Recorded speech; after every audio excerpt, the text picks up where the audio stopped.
Conversations with the Mind podcast, where we explore consciousness through conversations with interesting people. Our mission is to engage the collective mind piece by piece to bring greater clarity of mind to our listeners locally and across the planet, and to contribute to broaden the shared experiential knowledge and wisdom of existence.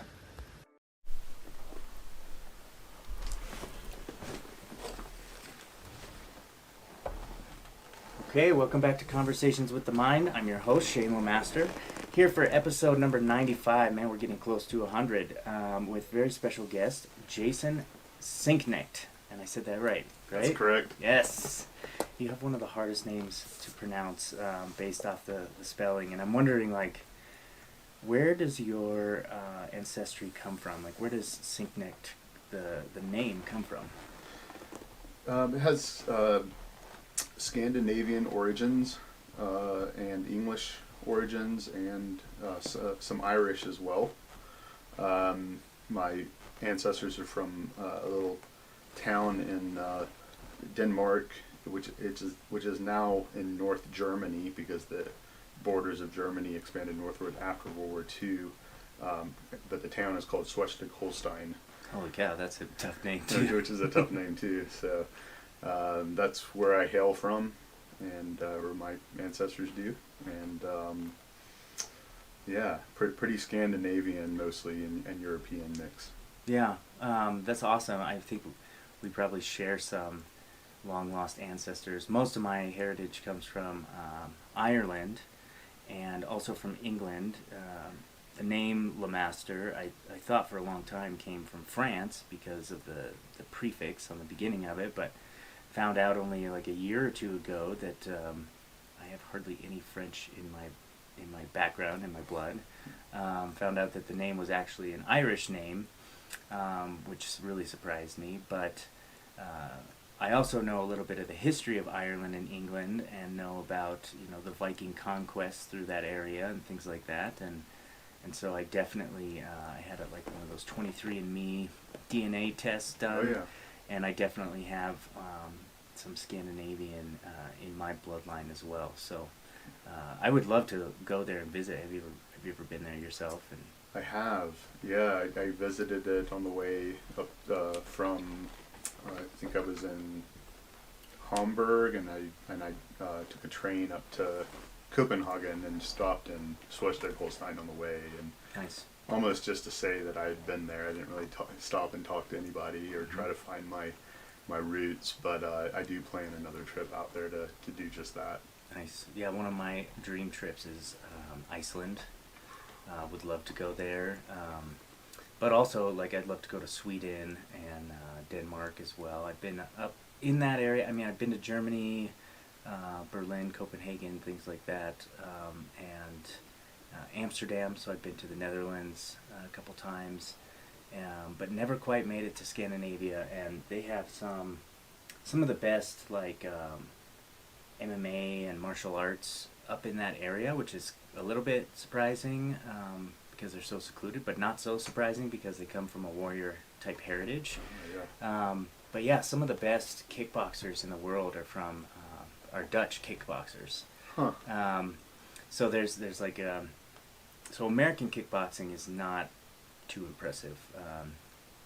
The biggest places for kickboxing are Thailand, obviously, because they have Muay Thai and that's their national sport. But Dutch kickboxing is very prominent as well, and it's a lot more power based and technique based. But Thais are really small people. And so they've learned how to use the sharpness of their elbows and their knees to do damage, whereas the Dutch, they just drive their shin into you super heavy. So I've always wanted to go there and do some kickboxing over there.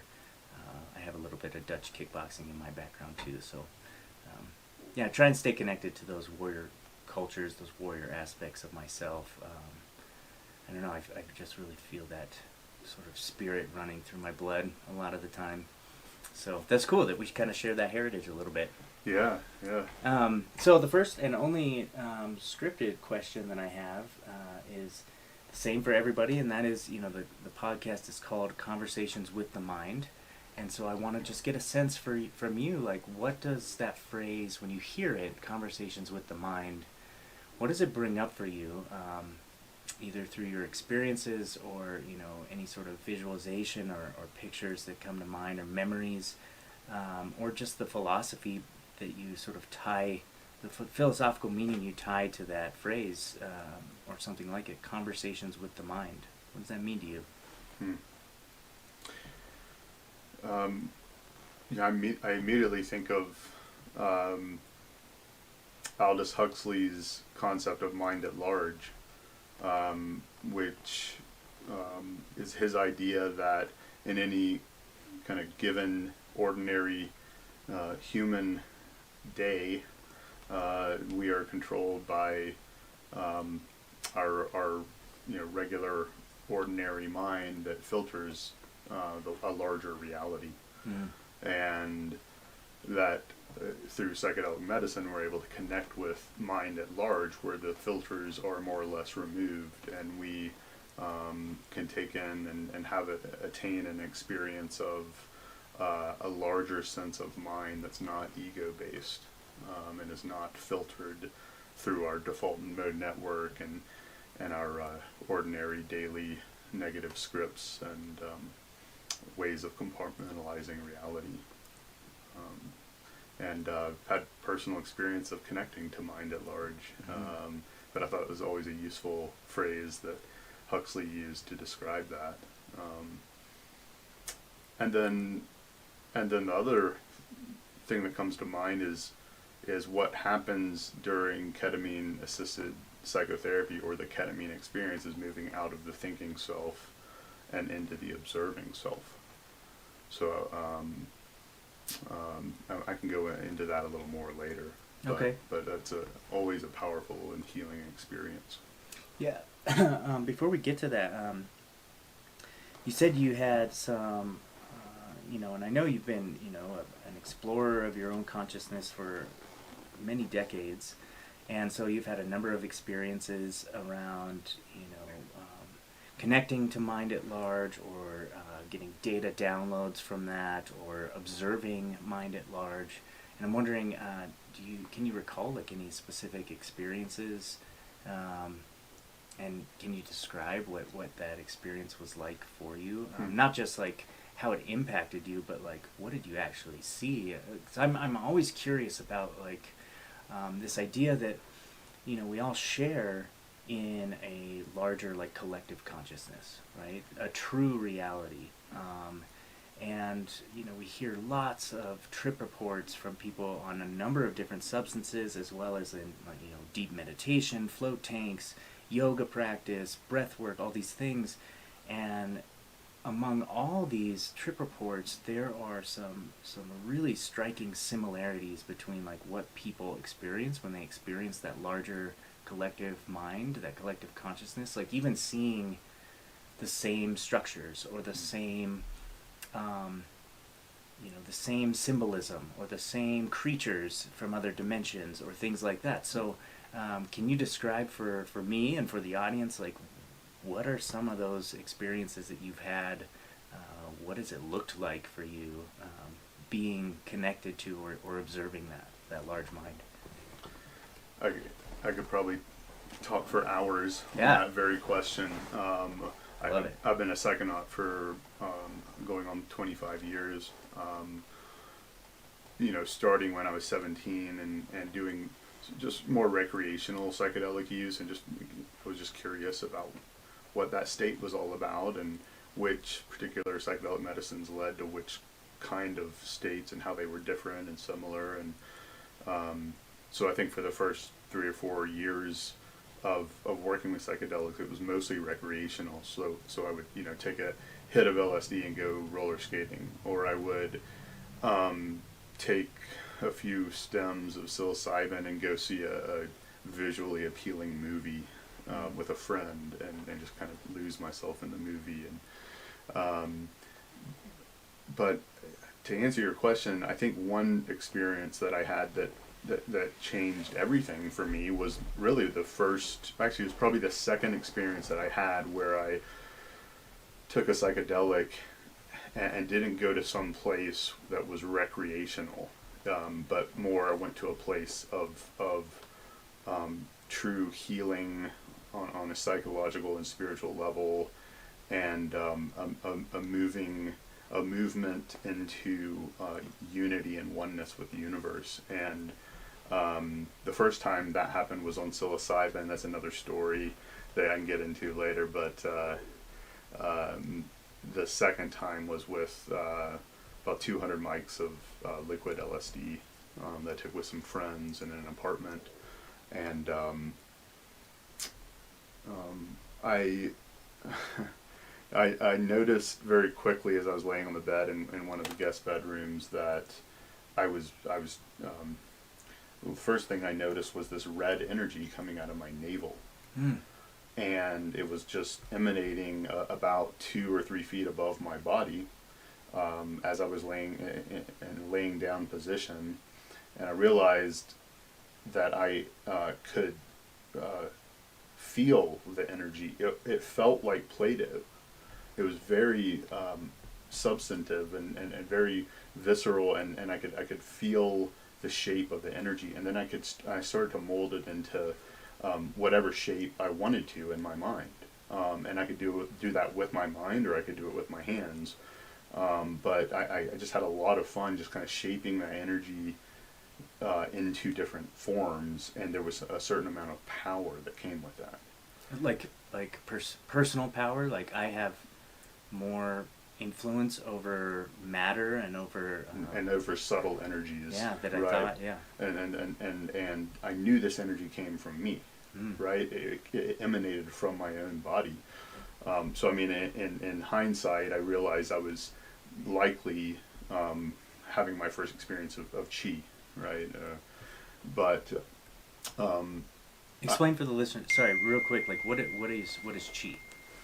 Well, I'm probably not the best person to ask, but you probably have a better answer than I do for that because of your work with martial arts. But with my work with Tai Chi, which is really the only martial arts that I've ever really taken to, it's the internal energy that flows throughout your body and flows through I believe it's 7 chakras of the body, and through certain arts like Tai Chi, you can learn to move the Chi throughout your body intentionally and deliberately, and gain power and centeredness from that. And like you said, it's more personal power of deliberately moving the energy in certain directions. And I had not discovered Tai Chi at the time of this LSD experience, so I think I had read about it a little bit, but it was more or less just a great surprise to me that this even existed. I think I was 19 or maybe 20, but and that you could have a felt experience of that. So that was the first part of it, and then a friend of mine passed by the doorway, and as she passed by the doorway, she looked like an angel. Looked like almost like a Judeo-Christian version of an angel. She had a halo around her, and her face looked like almost like the Virgin Mary. I said, "Come in here and look at this." And she walked into the room, laid down beside me, and looked up at the chi or the energy, and just lost it. She's like, "What is that?" She could see it too. So she saw it too, and that blew my mind. And then I said, "Yeah, play with it." And she reached up and she started playing with the energy herself and like moving it into different shapes and forms. And she was mesmerized by it. And we both felt so empowered by this. And we were just like little children playing with it, like Play-Doh in a way. And we were both completely connected to the present moment and felt so empowered. And I don't know how long we lay there like that, just playing with that energy. But I quickly knew that this was moving into a space that was far beyond recreation. This was self-empowerment, healing, connecting to something much, much greater than myself. And then my 3 friends that I was journeying or tripping with, they decided to go to a party. And they said, "Come on, Jason, we're going to go to a party now." And I said, "Absolutely not." This is right where I need to be. And they say, okay, well, we'll see you in a few hours. So they left. And from that point, the energy kind of went back into my body, and I put on some music that my twin brother Eric had made for me. And this was using a tape, right? A tape cassette, right? So I kind of dated myself, but and it was some EDM. I think it was Sasha and Digweed and some Paul Oakenfold and some other old school artists. Nice little mixtape when those little things mixtape, exactly. And the music took me from there, and it took me out of the room.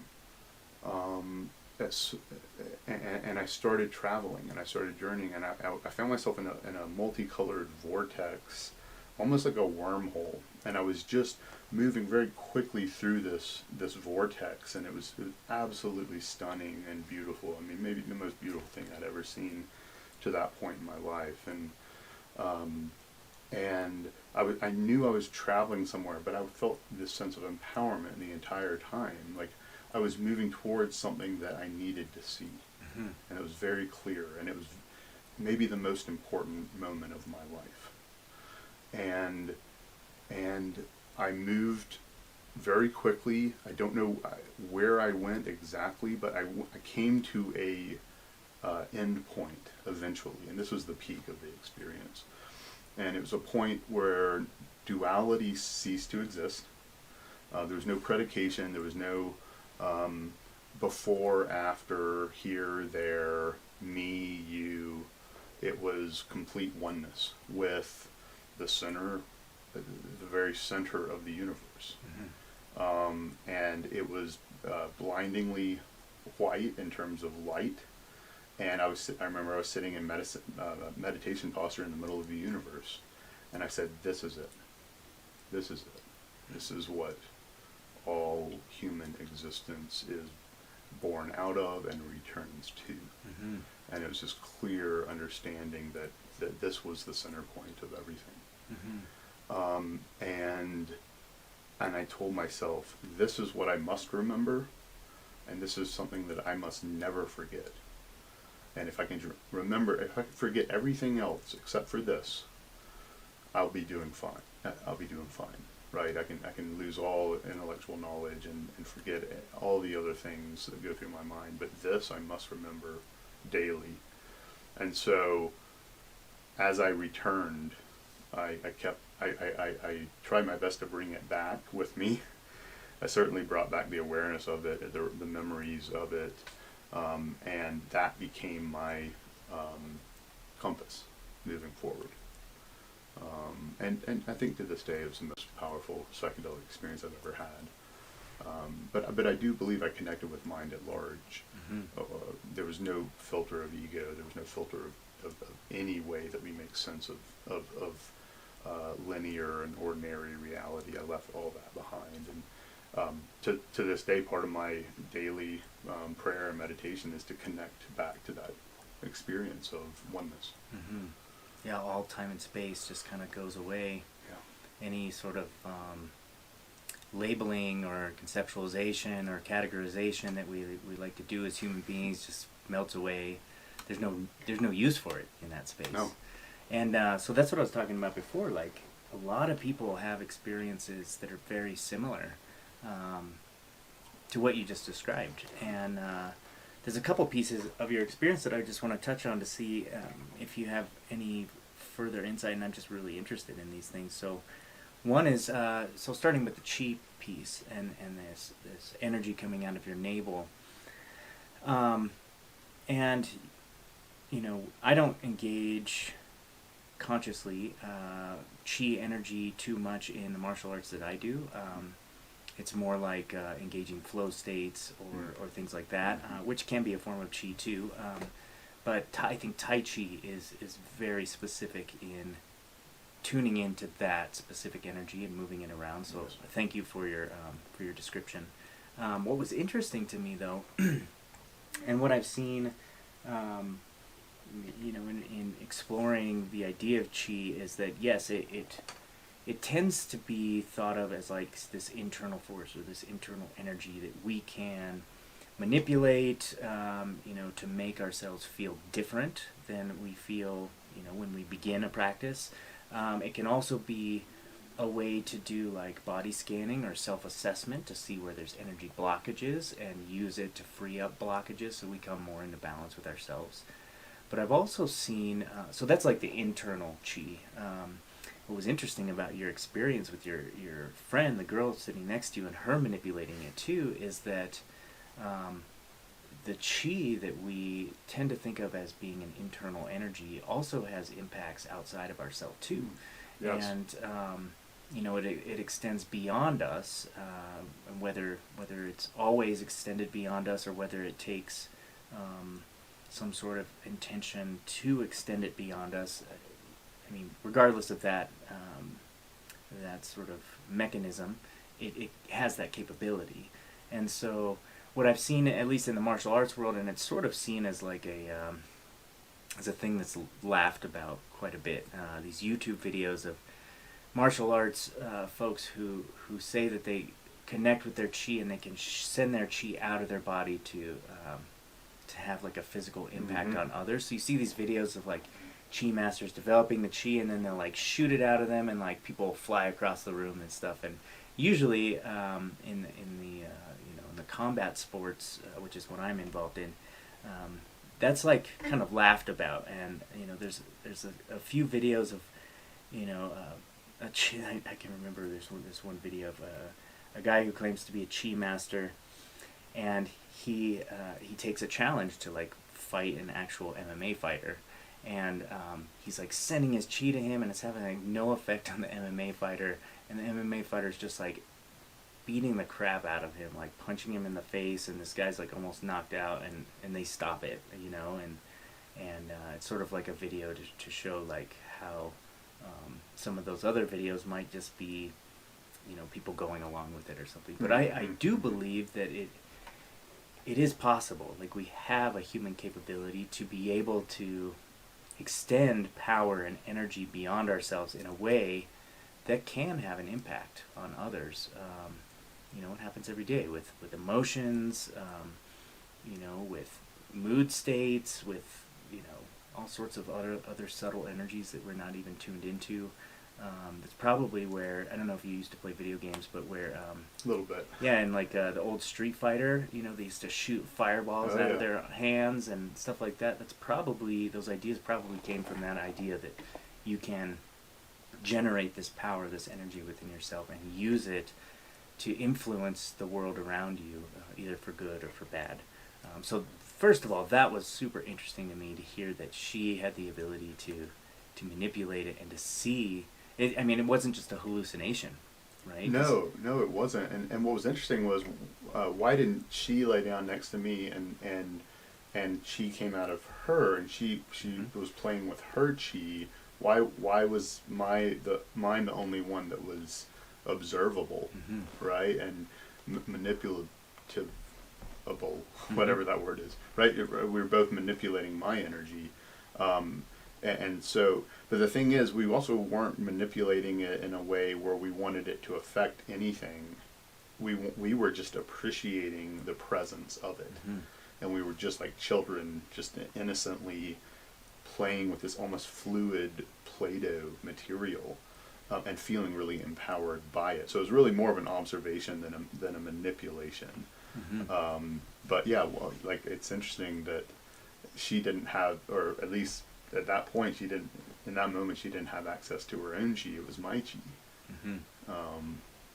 And this is, there's still a question in my mind: was it chi, or was it what has historically been referred to as chi, or was it some other energy that was inside me that was coming forth? Yeah. I think there's power in just observing chi, much less manipulating it or moving it somewhere to affect something outside of yourself. Sure, like observing it to try and, like, observing it with curiosity, just to try and understand what the hell this thing is. That we are not what we think we are. Yeah, exactly. Right? There's other subtle energies. So the second part of your experience that was interesting to me that I've heard in lots of trip reports was this wormhole tunnel of multiple colors, right? And we hear about, in Nordic culture, as well as in like Tibetan Buddhism, we hear about this idea of like a rainbow bridge or a pathway from this reality into like a higher reality, or like in Nordic culture, the rainbow bridge takes you to Valhalla, right? yeah, it takes you to the realm of the gods, In Tibetan Buddhism, the rainbow bridge is thought to transport someone's consciousness from their human body into the bardo, and so it's frequently seen, this beautiful, colorful wormhole type structure and really fast movement. I know you listened to one of my recent podcasts.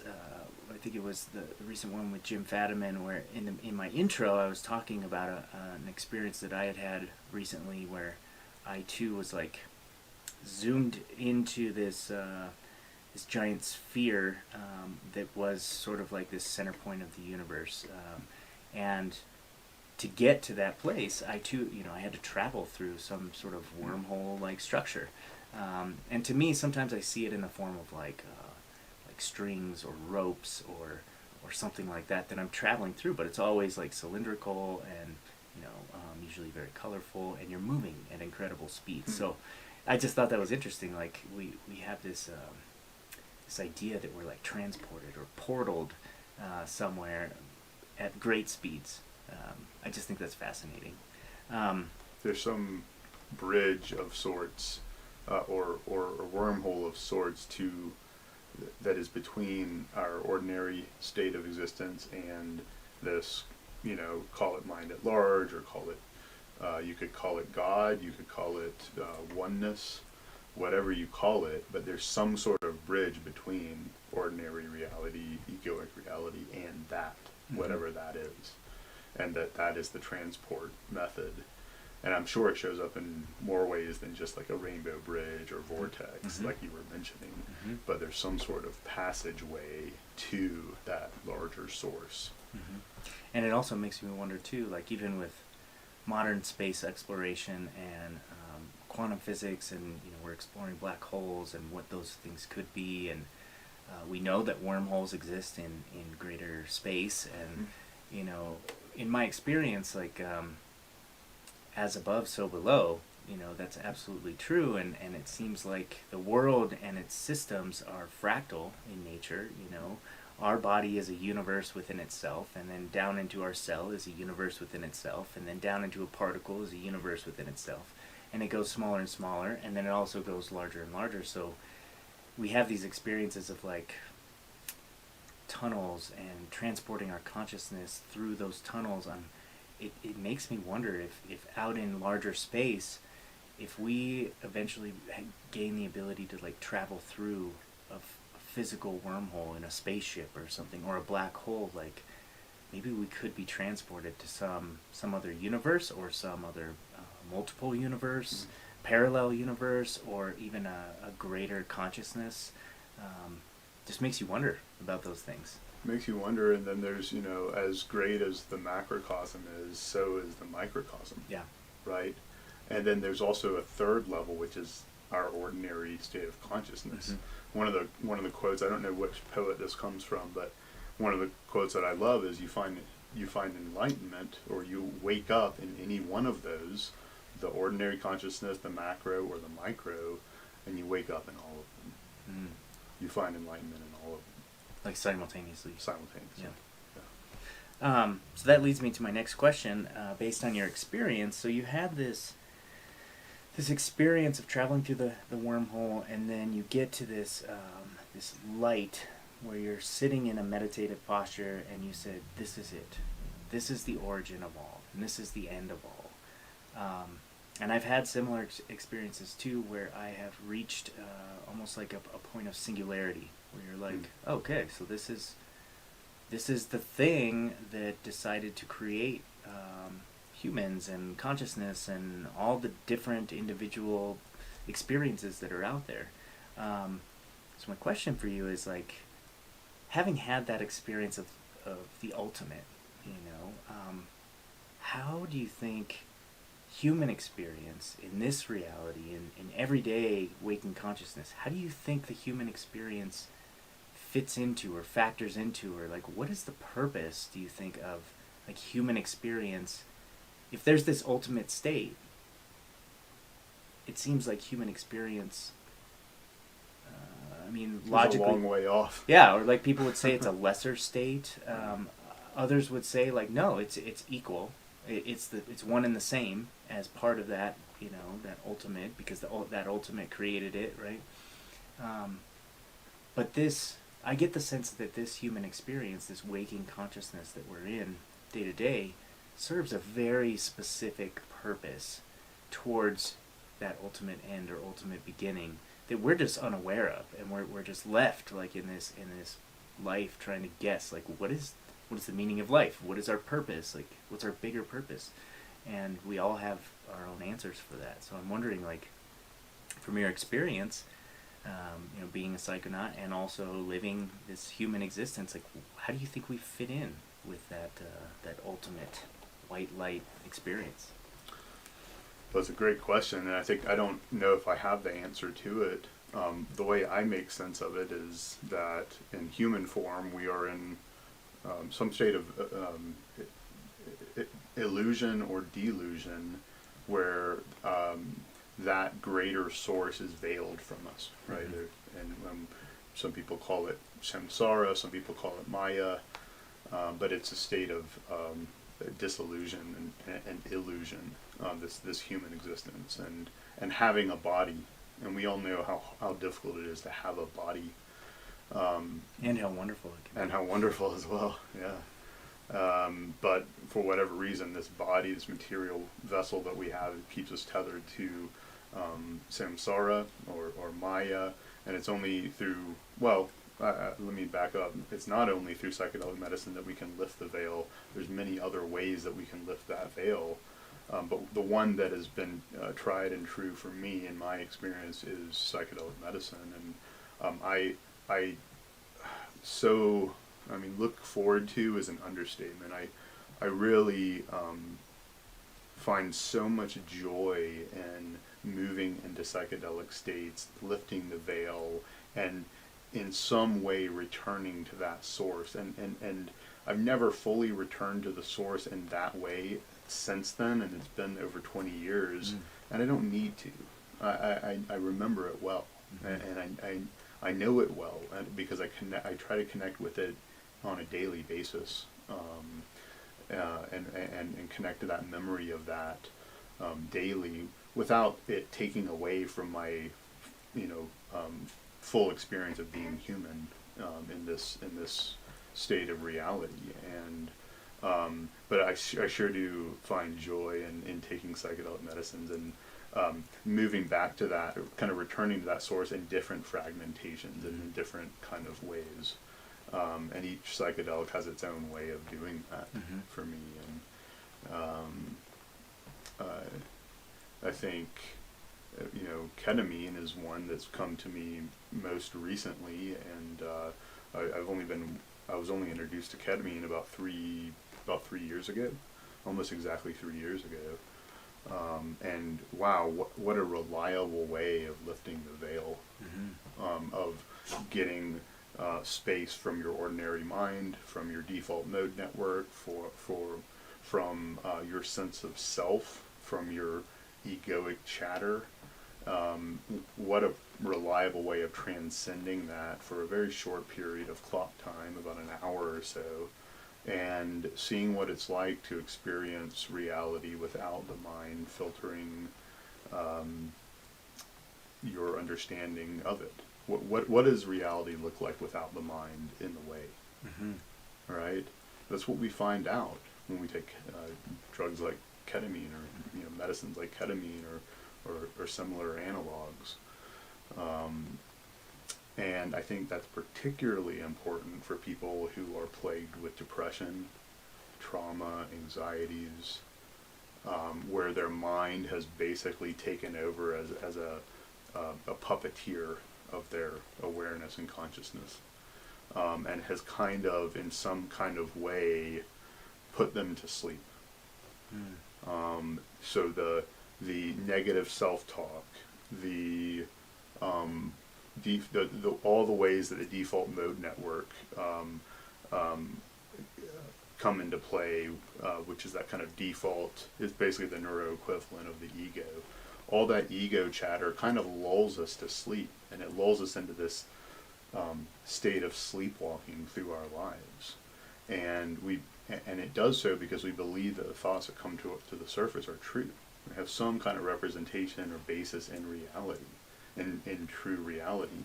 And because we believe they're true, we're lulled to sleep. So you look around and you see a lot of somnambulists or sleepwalkers, right? Do you ever see zombies, right? I mean, do you ever see someone like truly walking through a park just in awe of the beauty of nature and completely present? It's extremely rare.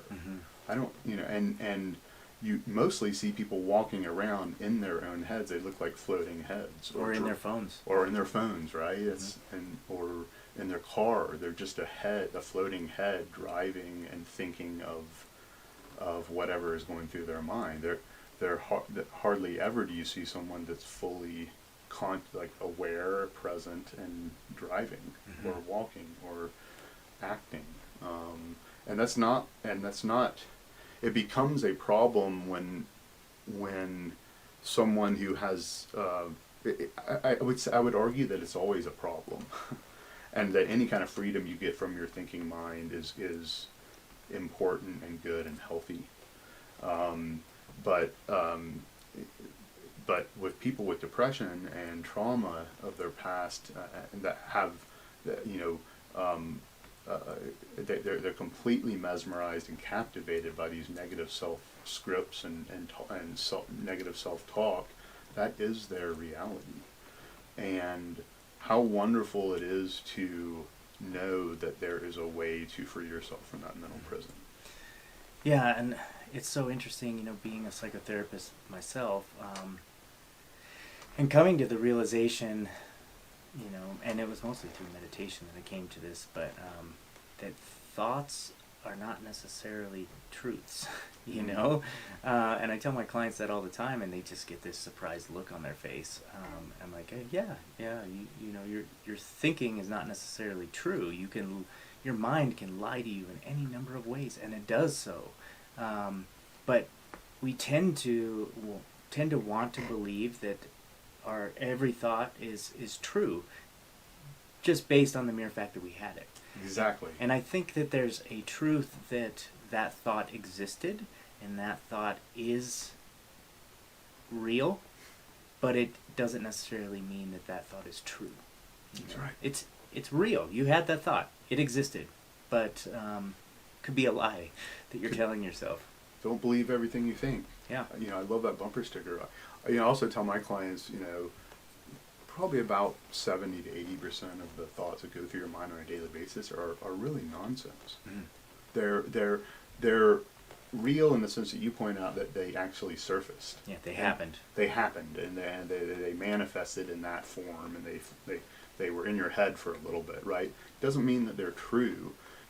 Most likely it's a hope for the future, regret about the past, some insecurity, things you like, things you don't like, ways that you compartmentalize reality into thoughts.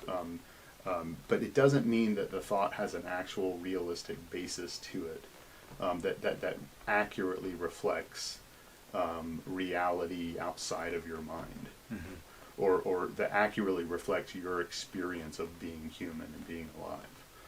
It's more just kind of fragmented, almost dreamlike material that just passes through your mind, and some of it might have very, very light elements of truth, but a lot of it is nonsense, and it does not accurately reflect our reality, our unique reality of being human.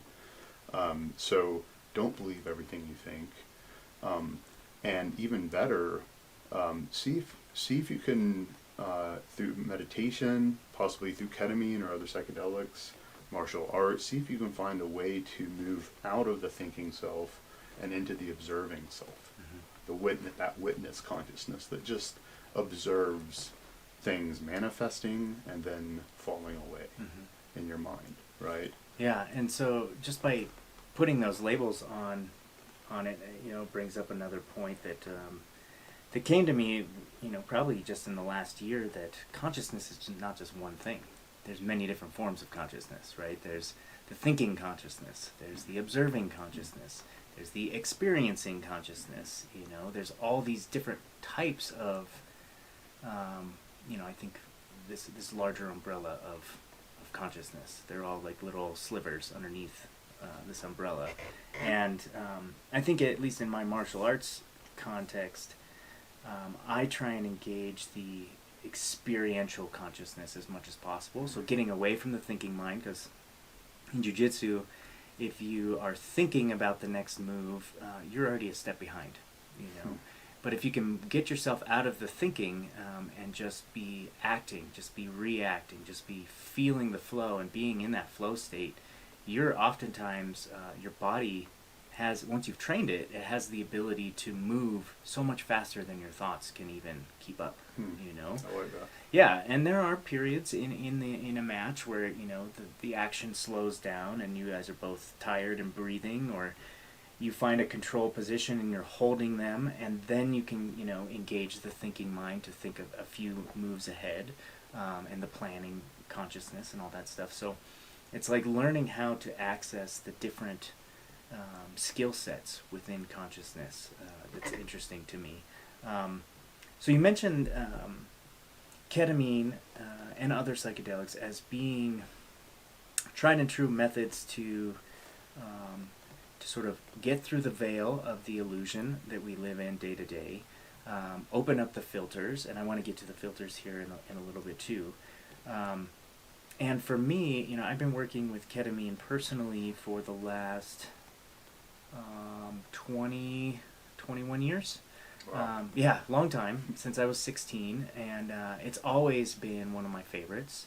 I have been able to break through the veil on LSD and psilocybin and DMT as well, but not as consistently as ketamine. Like, I know what it takes and what dosage it takes for me to get to that place, to reconnect with the source. And my experience is a little different than yours, in that you said you had this amazing oneness experience and you've gotten to that place or a similar place a number of times afterwards, but it's never been the same as that first one. Mm-hmm. Whereas my experience has been more progressive in nature, where in my early psychedelic use in my teens, I was sort of introduced to that space. And then since then, as I continue to go into deep consciousness spaces, I go deeper into that source experience, and Wow. I get more information every time I go in. And honestly, like, I'm so grateful to feel like I've found my path in this life through psychedelic work, right? Like, so many people don't find their path and they're just searching and suffering their whole life. But so part of me is like, okay, part of my purpose is to, I have the experience of going to those places. It's not scary to me anymore. And so I think part of my purpose is to go to those deep places that other people are scared to go to, so that I can collect as much information about it and bring it back to humanity, so that others know that it's there, that it's possible, that it has meaning. And so that's part of like what I feel like my purpose is. And something that I've noticed, and I don't know if you've experienced this, but and I sort of liken it to figures in religious history too, who have sort of been demonized for saying I talked to God, or I met God, or something. So I go to these deep places and I get these data downloads and these experiences of the mystical, and sometimes I'll come back and talk about it, or maybe someone has seen me go to a place like that from the outside of my body, and it's taken with I've received criticism. Like, people don't understand why I would want to do that, or people don't they sort of say, oh, you're just a drug user, or something like that. Like, but to me it's like, no, I'm connecting to like the ultimate. Like, shouldn't everybody want to do that?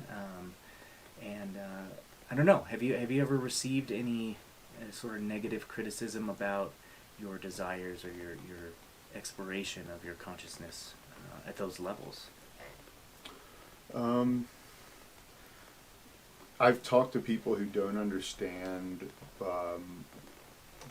the choices that I have made in my past to kind of use this the psychedelic exploration as my path for healing and for spiritual clarification and empowerment. And I think those people, most of those people, have not tried psychedelics themselves. And so how could they understand, right? You can't. This stuff's ineffable. You cannot. You can try to put it into words, but you're not going to touch it. Even what I told you in the beginning of the LSD experience, that was not what it was. Whatever I said is not what it was, right? You have to experience it for yourself subjectively. So those people who have not, and everyone has a right to not take these types of medicines, and everyone has a right to take these medicines, I believe, regardless of legality. You're one of the greatest freedoms that we have and we should have is the right to put whatever you want into your own body and to experience that change of consciousness. But for the most part, if someone tells me, you're a drug user or you're trying to fast track yourself to enlightenment through drugs, you need to just do meditation, or you need to just do yoga, or you don't need, or you shouldn't do any of that at all. I really take it with a grain of salt, because I found my path. It's as clear as day to me. Yeah. And so and I'm so grateful for that every day. And so if someone tells me that I'm on the wrong path, well, who are you to say that? Yeah, totally. It's so I basically don't let it in, right? Because I know what I know in terms of my own what works for me and what empowers me and what helps me to stay humble and connected to source, and down and kind of minimize the power that my own ego has over me. And so, as far as I know, I'll continue to work with psychedelic medicines until my last day on Earth. And including that day too. And hopefully including that day. Although there is research that shows that DMT is released when we're born and when we die, and so maybe I won't have to choose that at the end, right? It'll be chosen for me. Yeah, and it'll be familiar to you because you've been there. Yes. Yeah, a lot of people say like meditation is training for death. I believe that some psychedelic work is also training for the dying experience, gaining familiarity with passing through that portal out of the human mind and into something else. It's a transition, but going back to like this idea of like receiving criticism for our path, and it feels so wonderful to hear you say how you deal with it. I'm just so thankful that we live in a time and a country where you won't necessarily be locked up for saying you talk to God, but it is possible, unfortunately, in some cases. But I think back in history, and there's been so many millions of people that have been murdered or hung or whatever because they have had these mystical experiences and have had that like an ultimate connection with the source, and then come back to talk about it, and other people who haven't been there themselves just don't understand it and feel like it's some form of it's heretical lunacy or craziness or something. Even people within the psychedelic realm who use psychedelics maybe recreationally, who haven't necessarily pushed their own boundaries to go that far or that deep, can still find it difficult to understand why others would want to push themselves and connect with the source. So yeah, I think it's you have to experience it subjectively, like you said. Like, and part of me is just like, if you could only go there with me, then you would understand like why I'm doing it the way I'm doing it, why I'm doing it this way. So it's really interesting. But I wanted to go back real quick to the filters part because, and we know this through psychological and neuroscience, that our brain is it's a filtering mechanism, right? I think, and I'm going to get these numbers not completely accurate, but in every second of our experience, just through our eyes, I believe, we take in about 80,000 bits of information. But our brain only processes about 80 bits per second. And so that's what, 79,920 bits that are being filtered out. Yes. And so the true reality outside of us that we are, taking in, our brain filters it in a way so that we can make more sense of it, so that we're not overwhelmed, so that we're not overloaded. Maybe if we took in all that information, our brain would overheat and maybe we would die because of it, something like that. Like, it is a machine in and of itself. But the way psychedelics sort of open up those channels, open up those filters, maybe pull some of the filters down temporarily to let in more information. And we've seen this on brain scan studies too. People on psychedelics, their brains filter much less than before and allow much more information from our true reality in. Part of me feels kind of gypped by everyday human existence, right? Like we've had the experiences where we've been able to take in much more data, much more information from reality around us, and from other dimensions, other alternate realities, all sorts of things. And then we come back to this human body, this human brain, and we're like, well, why the hell do I have to live in this filtered existence? So part of me feels a little bit gypped by the system of our brains. Like we need to find other ways to keep those filters open. Yes. For, Yes. Well, it reminds me of the Bhagavad Gita, right? And Arjuna is a conversation with Krishna. Arjuna is this great warrior. Krishna is the god of all, right?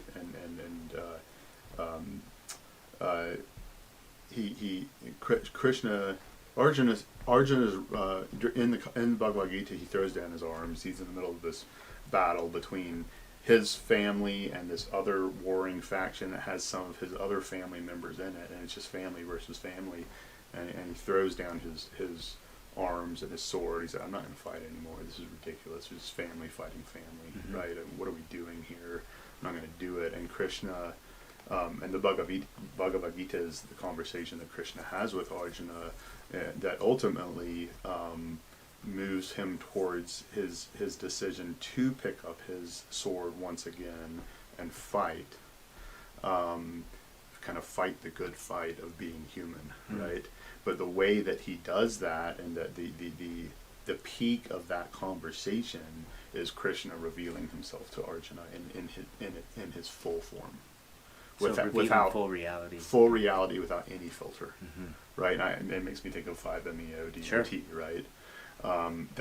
That almost as human beings we're almost not equipped to see the source from an unfiltered standpoint, because it is so great. Yeah, it reminds me of times that I think maybe in more like Western, like Christianity or something, they'd say like, well, if you ever did talk to God, like your head would explode. Yeah, in its full form, right? Yeah. Like you couldn't take it. Yeah. So, but once Arjuna sees this without any filter whatsoever, and sees, I hesitate to use the word God, of course, there's so many traps with that, but sees the source, say, without any filter, then he sees that everything's relative, that he can return to his human body and live out his human life, and know that will return to that sort. It gives him a kind of compass, right, to live his human life out.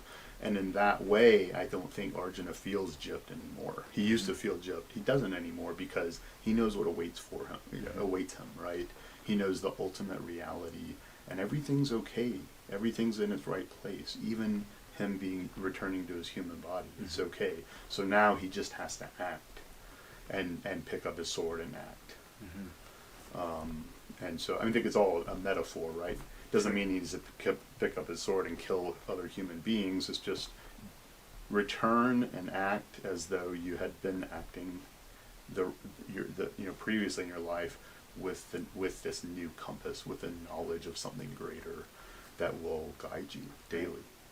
Yeah, that makes a lot of sense. And I recently spoke with someone who had a full-blown mystical experience, an experience of oneness, and they came back to their human consciousness and had what I call like having a rough landing when you get back, and you're you have this full blissed out experience of oneness, which feels so amazing, and then you come back to your human existence, which is full of suffering.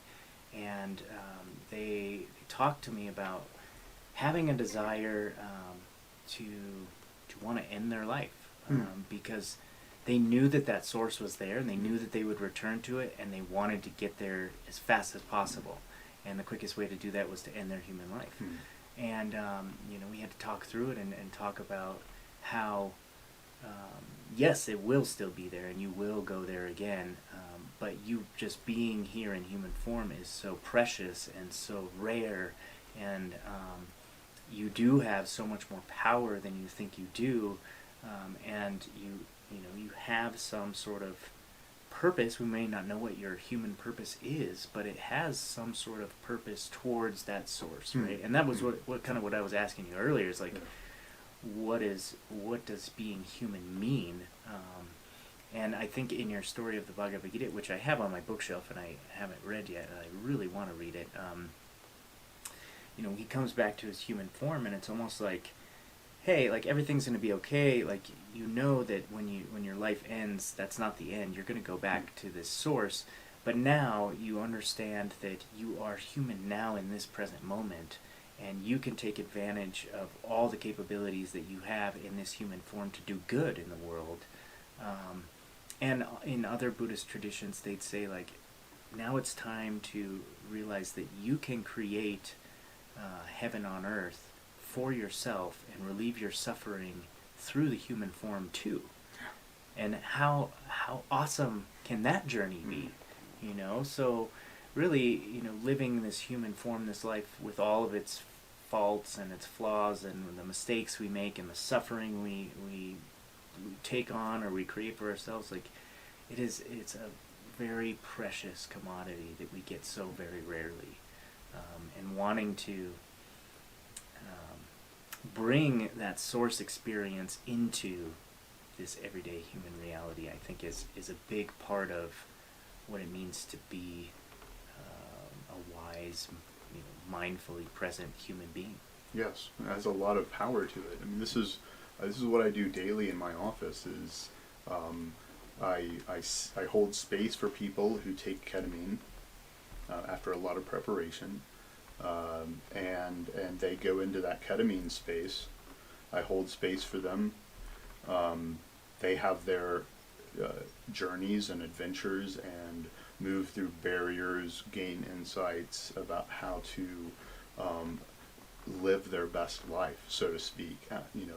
But first you have to move through the barriers, the internal psychological, spiritual barriers, in order to do that. But ketamine gives them access to that, almost from a panoramic view. And then they return, and I'm there to welcome them back into the room, joyfully. And then we have an integration session. We don't really integrate right when they come back because they're still between worlds, right? So I just support them in kind of helping them to come back into the room and into their bodies and into their sense of self again.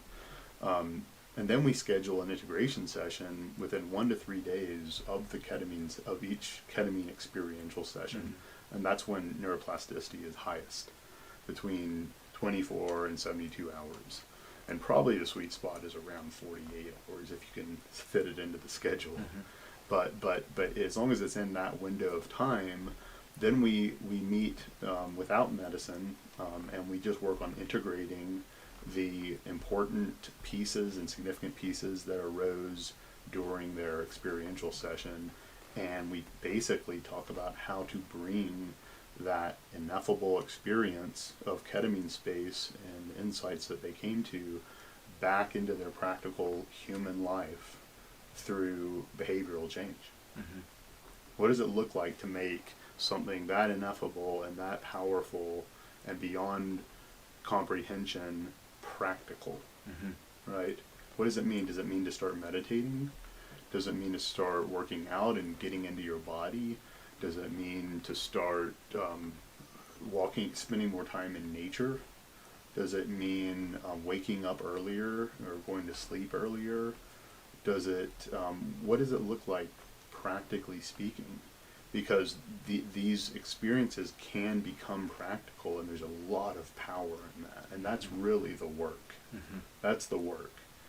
The ketamine experience is one thing, and the psychedelic experience is one thing, but the work is bridging that back into your human life, where you can make that practical, and then like just like it with any martial arts, there's power in that, Mm-hmm. and empowerment, and ultimately freedom in this life, in this human form.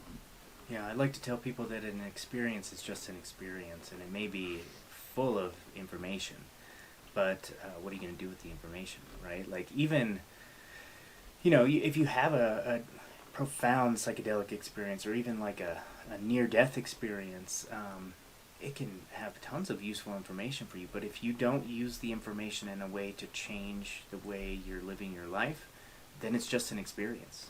And that's why we emphasize how important the integration piece is. And I like to argue that integration is important for any big experience in life, whether it's psychedelic or not. Like someone has a near-death experience, and then they can come back and just go on with their life the way they were living it. But most often, they find that, oh my God, like I just saw how important my life is. Like, what does that mean? Well, that means getting more into the present moment. That means engaging more with my relationships. Yes. That means doing these things that make my life feel more fulfilling, more beautiful.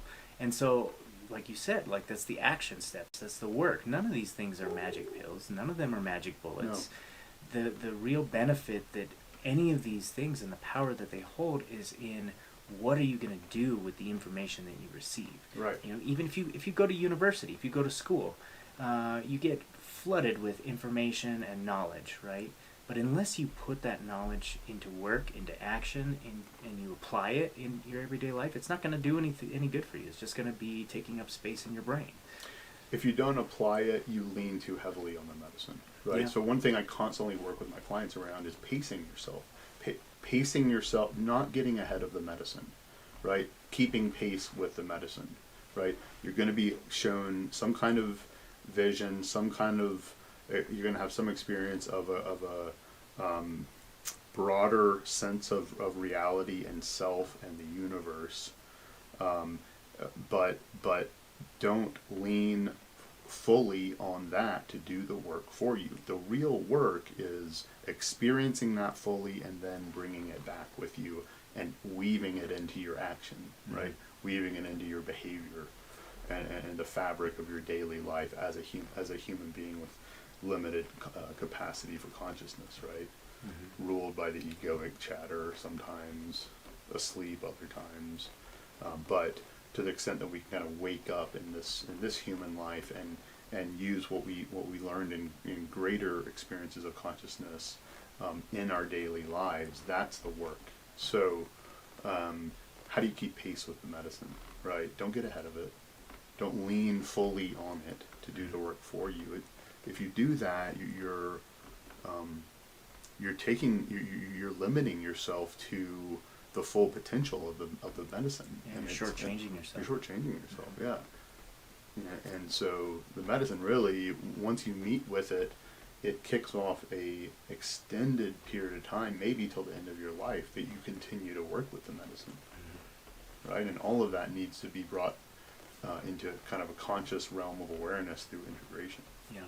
The last thing I want to say before we take a quick break is that, a lot of my listeners are martial artists, are jiu-jitsu practitioners, and so I want to kind of take what we've been talking about as far as like psychedelics, mystical experiences, higher states of consciousness, and relate it to something that's more grounded in everyday experience and everyday life. And for those of you out there who aren't martial arts practitioners or jiu-jitsu practitioners, hopefully you can take what I'm about to say and transpose it onto like your experience at work, or your experience in relationship, or your experience in cooking meals for yourself, or anything that you do day to day.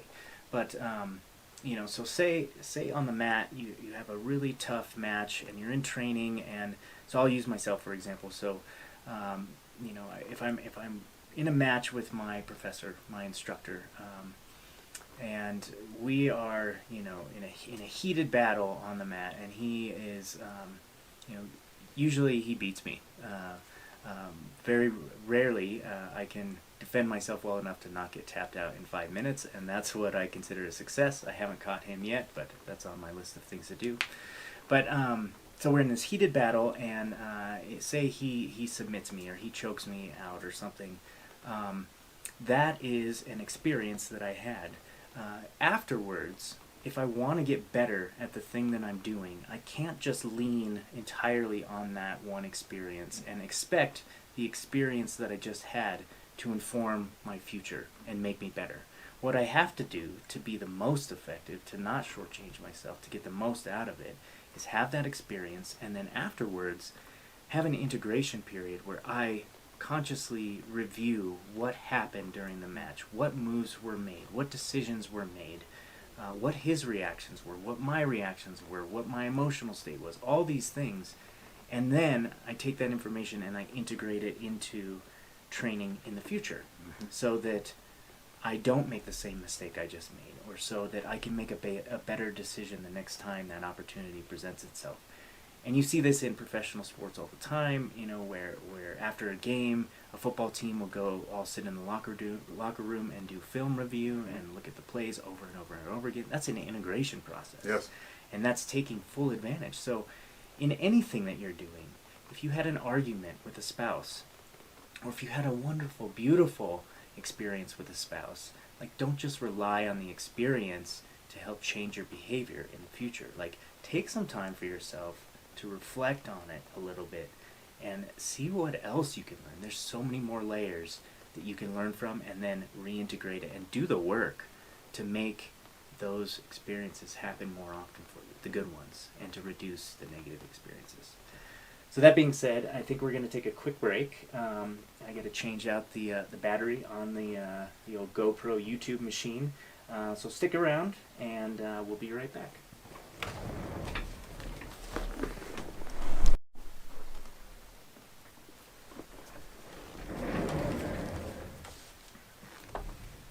All right, we're back for our commercial break. Thank you for sticking around with us. Now, Jason, you and I went pretty deep into talking about consciousness in the first half. I love those kind of conversations. Now, there's a few things. There's like 3 things that I definitely want to hit on with you today, because I think you provide a really unique perspective, and because it just sparked my interest in our discussion before the podcast got started. So I'm going to just jump right in, sort of switch gears a little bit, and talk about some other things, and who knows, they'll may relate back to what we were talking about before. So the first being, let me see how I can set this up. So why don't we jump into first these books that you brought today. Now, I know that being a part of the ketamine assisted psychotherapy training through the Psychedelic Research and Training Institute, which you're a part of, and seeing how you teach classes, and hearing about how you conduct your ketamine sessions, I know that you're a big fan of sacred texts, sacred poetry, things like that, to really sort of put words to some of these experiences that we have that are really difficult to describe. And I'm not a poet myself. I'm not a writer, and I know that people who are poets and who are writers are much better at doing that than I am. And so you brought 3 specific books with you, and I was wondering if you could talk a little bit about them. I think you said that you had a quote maybe from each of them that you might want to share with the audience, and maybe give some explanation as to how it's been helpful for you. Yeah, so dig right in. I'm curious. Yeah, wonderful. Thanks for giving me the opportunity to share. I'm not a poet either, but I'm mystical poetry is for me the way to for me to access the ineffable and kind of reconnect with source, and so one of the things I do as I'm doing my ketamine assisted psychotherapy trainings, which we do about every 3 months or so, is to kind of give people a preview of in a way what to expect before they actually take the medicine themselves. And I like to do that by sharing mystical poetry or mystical prose with people before their experientials. Sorry, real quick before you jump into the book, I think it's a really important point too that I wanted to just throw out there too, is that with our ketamine assisted psychotherapy trainings, the model that we like to use is that those who are going to be, facilitating these type of sessions with their clients, that they should have an experiential component themselves, that they should go through the experience with the medicine themselves in order to better assist their client in what they're going through. And I also think that is very useful and ethical model to abide by, and I think it should also be probably looked at as integrating that sort of model into everyday psychiatry, everyday psychotherapy. Like, if you're a psychiatrist or a doctor prescribing someone some med, a psychotropic, I think you should have a period of time where you've experienced that medication yourself. You know what the side effects feel like. If you're going to give someone an antidepressant and you've never done it yourself, I feel it's a little irresponsible to be doing that and just dispersing medication without having personal experience for yourself. And so I love that we use that model in psychedelic work. I think it should be more widely used, even for psychotherapy. Like, if I'm going to do CBT with someone, I want to have had that experience with myself. I'm an addiction counselor, you're an addiction counselor. I feel like I need to have had the experience of an addiction or going through addiction counseling myself to be able to be more effective in connecting and really getting that that treatment across to people. So I just wanted to name that real quick, and how cool that is for us. How cool it is, and indeed, and there's two warring factions in that regard. Some nurses and doctors and scholars believe that you shouldn't have to take the medicine you're administering to someone else first, and that that's what the medical books are for, to familiarize yourself with the side effects and the effects of these different compounds, and that you should be knowledgeable from a book, an intellectual level, but not necessarily from an experiential level. And then there's the other factions, which I think you and I are a part of, is that if you're going to recommend a psychedelic medicine to someone, you should have a subjective experience of that medicine first before you offer it to someone else, so that you are familiar with the territory that they will be going through. You're familiar with the pitfalls, you're familiar with the scarier experiences or those that are difficult. You need to know how it feels to work with your shadow in those deep spaces, and how to move beyond your shadow and beyond barriers into more ecstatic, expansive states.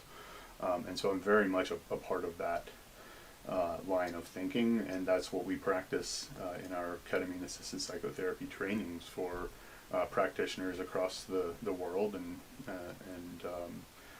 who come to see us. We have a deliberate and intentional experiential component of our trainings, so that people can experience medicine for themselves, so that when they go back to their respective practices, they know some of what that territory looks like and feels like from a subjective standpoint.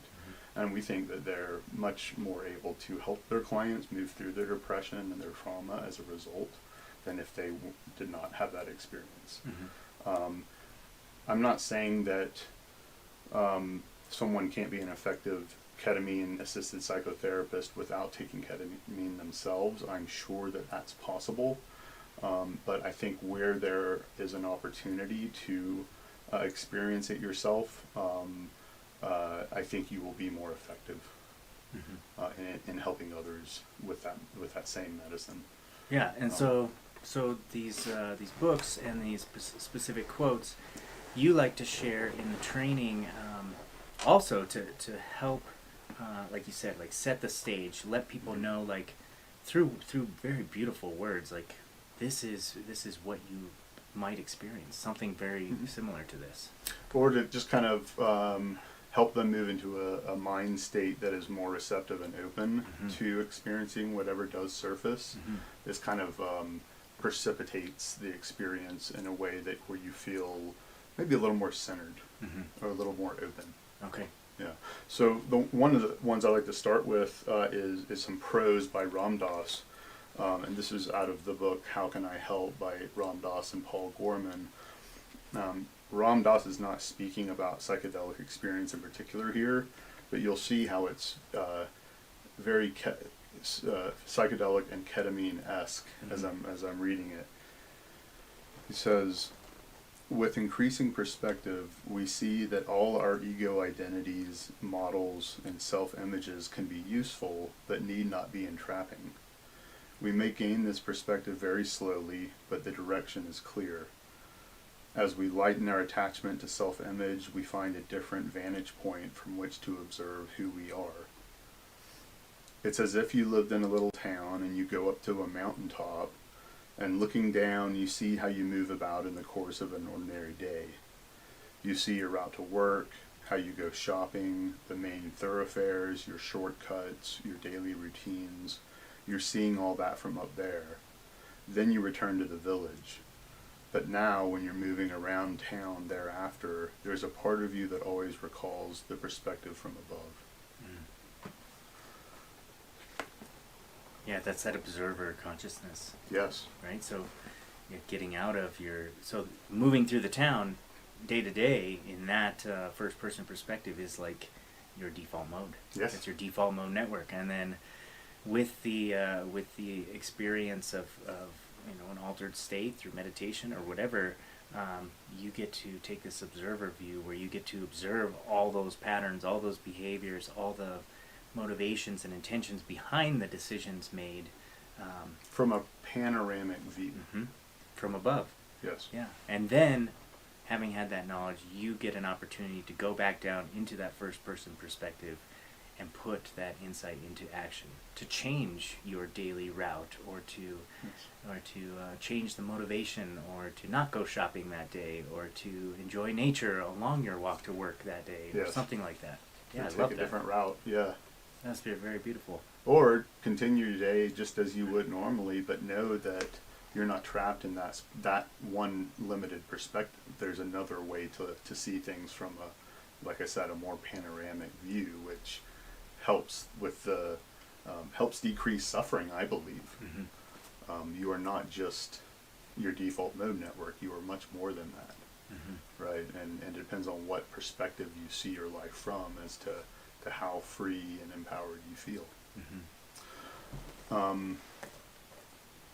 Another good one is, and this is regarding the false selves and the movement that ketamine allows away from the false self and into the essential self.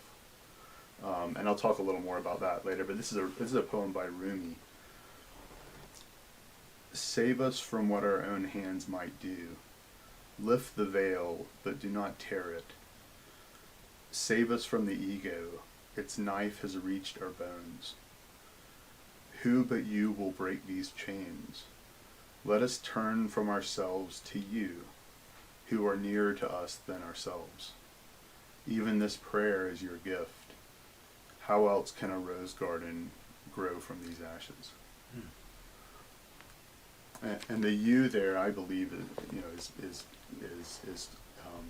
the essential self, or maybe source, right? Something greater than us, but is closer to us than we actually than we ever imagine. Mm-hmm. So help free us from our ego, right?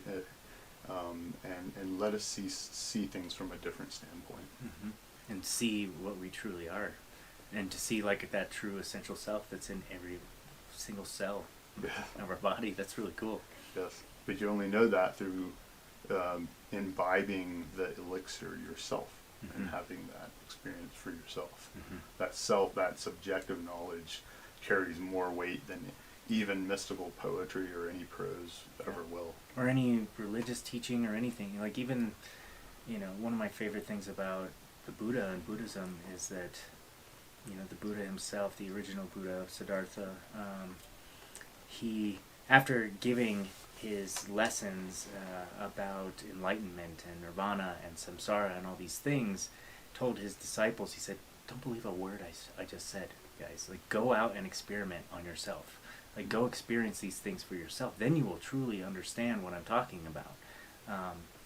So, same thing. If you go to university and you learn all this stuff from books and people teach you through word of mouth or text, like, that's one thing. But then to go out and apply it and experience it for yourself, it adds so much more to that knowledge and gives you so many more layers to unpack. I think Alan Watts referred to it as different fingers pointing at the moon, right? Religious texts, even mystical poetry, any prose or knowledge that you learn in school, they're fingers that are pointing to the moon, and our mistake is mistaking the finger pointing to the moon for the moon itself. Mm-hmm. Right? So that's the mistake, I think, with religion is you see the prose in the Bible and you say, this is the truth, Mm-hmm. not what it points to, Mm-hmm. but that these words are the truth. Yeah. Right? But they're pointing at the moon, and you need to have an experience of the moon yourself to understand what it's pointing to. Yeah. You need to go to the moon You go to the and moon. experience it. Yeah. Yeah, totally. Yeah, and then you come back, and then the texts are still of use because it can be a way for you to reconnect to that experience that you had of the moon. Absolutely. Yeah. Absolutely. Yeah. And in a way, the mystical poetry afterwards can take you back to the moon itself without medicine. Right? Right? Yeah. And so it's not, it stops being a finger pointing to the moon and a kind of a bridge to the moon. I lose myself in Rumi and in Rilke and in the Tao Te Ching and the Bhagavad Gita because it brings me back to some experience of the moon in this daily existence. Mm-hmm. Yeah, I think I find that in some music as well. Like, Beautiful. Like for me, listening to certain Tool songs or something. Like if I'm really in it, I'm not busy doing something else while I'm listening to it. If I'm just listening, like even with my eyes open or closed, some certain lyric or some certain chord will hit me in a certain way that it will bring me back to experiences of source, and will remind me like, oh yeah, I am so much more than all my problems or all my depressive thoughts or all these things that I think I'm doing. I'm way more than that, and I need those reminders. Yes, we all do. That's one of the ways I like to encourage integration the most is listen to the playlist that you listened to when you were taking ketamine, and listen to it tonight after the medicine has moved through your body, and listen to it tomorrow, and maybe listen to one track of the playlist every night before you go to bed, or maybe every morning when you wake up. And try to lose yourself in it and reconnect to that space without the medicine. And I've always said music is just as important as the medicine, and it's an essential component of ketamine-assisted psychotherapy. And so let the music take you back, let poetry take you back, let being in nature take you back. I'll share one more poem if we have time. Yeah, absolutely. And this is from the Tao Te Ching, This was like it's somewhere in BC. Let's see, it's probably like 1st century BC or 2nd century BC. Empty your mind of all thoughts. Let your heart be at peace. Watch the turmoil of beings, but contemplate their return. Each separate being in the universe returns to the common source. Returning to the source is serenity.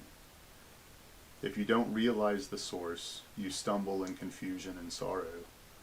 When you realize where you come from, you naturally become tolerant, disinterested, amused, kind-hearted as a grandmother, dignified as a king.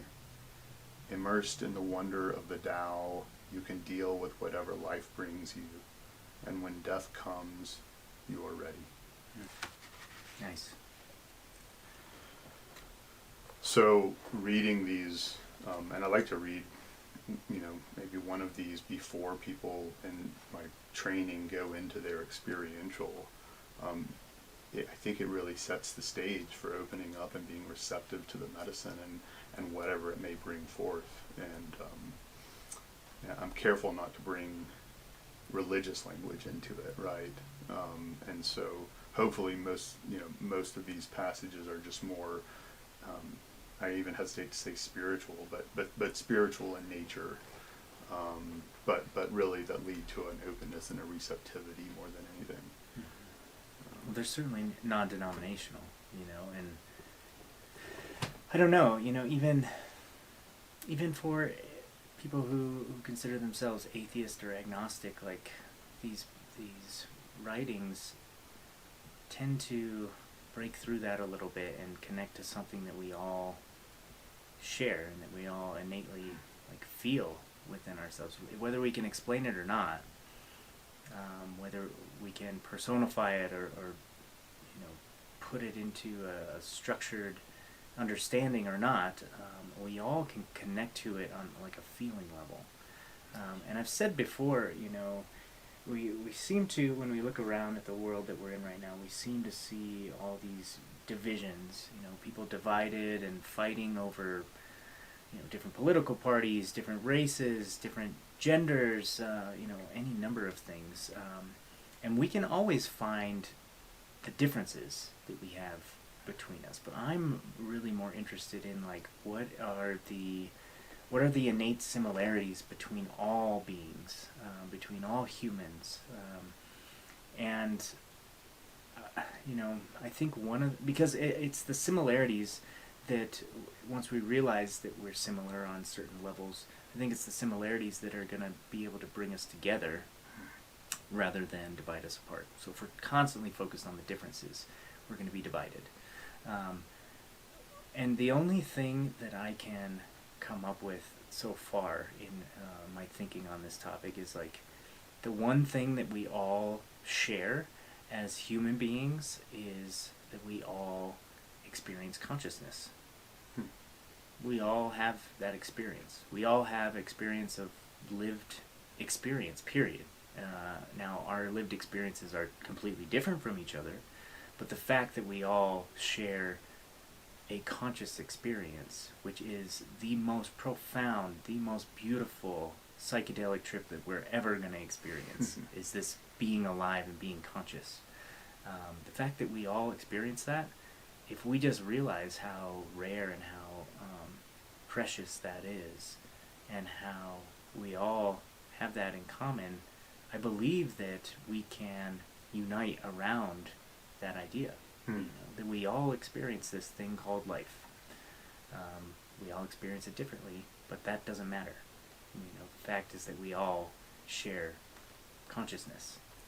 And I would also, I like how you put that, and we also share the same adversaries, right? The same barriers and the same sufferings, right? And it's, the adversary of the thinking mind is a worthy one. It's the great adversary that we all have to eventually pass in order to or understand better in order to kind of move to the next level. It's like the boss on the end of the level, right? And we all know what it's like to suffer at the hands of our own thoughts, and that suffering is our commonality, right? No one that is alive right now doesn't know what it feels like to have a negative script run or thought go through their mind, right? And we all have to battle with, do we attach to this thought or do we watch it pass? Do we give it power, or do we let that thought pass through without us giving it undue importance, right, and undue attention? Can our thoughts be falling leaves? Can they be sticks moving down a stream? Can they be train cars moving through the station and be just that, instead of us jumping onto the train and attaching ourselves to the cart, and then before we know it, we're in Timbuktu and we don't know how we got there. We don't know where we are. We don't know who we are, right? Because we believe that thought is true and we followed it, right? And before long, we've lost our power and our sense of awareness. So I mean, I think that the mind is a very worthy adversary, but I think it's one. I think the hope is, and the good news is, it's one that we can overcome, and we can learn how to control it as opposed to it controlling us. And I think meditation is one of the greatest ways of doing that. Yeah, I love how you put that as far as like beating the final boss. Just because, it ties in with my whole interest in martial arts and warrior culture and kung fu movies and, old fighting video games and stuff where you move through the different levels. And the thought that popped in my head was like, so on this journey to the ultimate boss, you have to defeat these lower level bosses, and at the time, the lower level boss seems like it is the most challenging thing that you have to face, right? So I think of like in our society, in our culture, in our world, like these lower level bosses are maybe, racism and sexism and things like that. Trauma. And that we're trying to defeat. But as you get higher and higher and defeating more important bosses, you look back and you start to realize like, oh, those things were not that big of a deal. Like we could have overcome those things so much easier. Like, why were we struggling so hard with those things? Only to come to this final boss that you're talking about. And I love the way you put that the final boss, the final adversary, the hardest thing that we're ever going to have to face is ourselves. So you get to the highest level, and it's not some other entity that you have to fight and battle and defeat, but it's a mirror image of yourself. And you have to face that.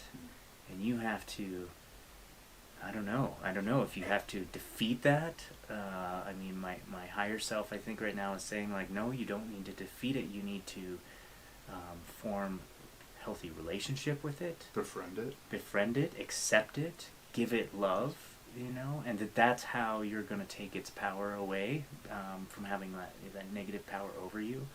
But yeah, that final boss that we all have to deal with at the end of whatever lifespan that we have is always going to be ourselves.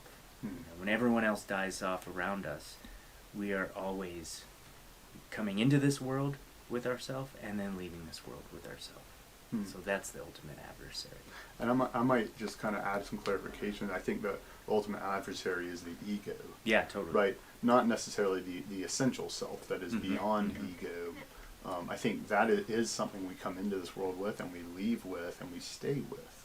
But I think the ego is something that we is created within us through conditioning in this human life, and something we have to shed as we move out of this life. And I think it's that the ego is really the most formidable adversary that we have. The essential self is one of our is our home. It's what it's our true authentic self beyond any conditioning, beyond mind or thought. And so I think that's always, I don't know this for sure, and but I have a suspicion that it's always with us, and if we can let that essential self take the reins of the chariot, and let the ego take a back seat to that, and just ride in the carriage, and be in service of the essential self, that's the kind of goal, right? I mean, right now, I mean, with 99.9% of human beings, the ego has the reins and is controlling things, right? And that's, I think, to the degree that that is true, we suffer. So, how do you kind of transmute that dynamic so that the essential self is taking the reins and the ego is in service of the self with a capital S. Yeah. And we work a lot with that in internal family dynamics, or IFS. Do a lot of parts work, and that really plays in well with psychedelic psychotherapy. And so I use a lot of IFS in my practice at Wholeness Center. Yeah, and we talked about internal family systems work in a few of the last few podcasts that I've put out. So if you've been listening to the podcast for a while, you should be at least somewhat familiar with what Jason's talking about. So I want to switch gears again. And I think this is a good segue. We're just talking about the ego self and how the ego can take the reins of life and lead to more and more suffering. And before the podcast, you and I were talking. So I always ask my guests, like, how can people reach out to you, and if they have questions or comments or want to strike up a conversation or dialogue with you. And I asked you about your Facebook and your Instagram, and you're like, I'm not on social media. And I was like, good for you, And so I want to talk to you a little bit about that and the decisions behind that and things like around that issue, because in my mind, social media is intricately, for most people, I would say, not for everybody, but for most people who use it, is intricately connected with the ego self. It is the ego that seeks likes for pictures and comments. It is the ego that is seeking approval, when they post things. And it fuels the ego. It drives it. It keeps that ego front and center. It helps keep those reins in the ego's hands. And so you and I both recently watched the documentary The Social Dilemma, which I thought was a fantastic movie. I mean, I knew about some of the algorithms that were controlling social media, but I had no idea to what extent they were really targeting our consciousness and targeting some of the worst parts of us as humans, targeting the fear centers in our brain to keep our attention, targeting and using our attention as currency, they said during the movie, like, if you're not paying for a product, then you are the product. And I did not like how that sat with me. Like, Facebook doesn't cost anything, Instagram doesn't cost anything. Oh shit, like, I'm the product. I'm the thing that these companies are selling to, it's my attention. And I just gave that willingly to them. So you've taken it upon yourself to take yourself off social media. So I wanted to talk to you a little bit about that, the social media connection with ego, the decisions behind why you chose to take yourself off, and what sort of benefits are you noticing from not being engaged with that part of this reality? Yeah, I felt puppeteered by social media, and I mean, I've never been on Facebook. I've always resisted that, but I was on Instagram, and I was on different kind of news apps that came with my phone, and I found myself clicking on them multiple times a day throughout any given day, and I just felt puppeteered by it. And particularly after watching Social Dilemma, I realized, well, that's exactly what was happening. And the amount of times I got outraged every day by reading the headlines, and for social media companies, outrage equals clicks equals profit, right? And so the number of times I would become outraged and read through an article and then click to the next article that it fed me, the more I was giving over my power to these companies in essence, and helping them to profit. And I just didn't want to be controlled like that anymore. And that documentary put it in such a clear way for me that literally as the end credits were coming up on the screen, I was deleting my Instagram account and deleting I think it was the Apple News app, and deleting, I think I deleted 3 or 4 different things that connected me to that world. And in a way, I feel like it was like severing the puppeteer's like invisible cords to my life, right? Just cutting them. And so then the puppeteer has no more power over me, right?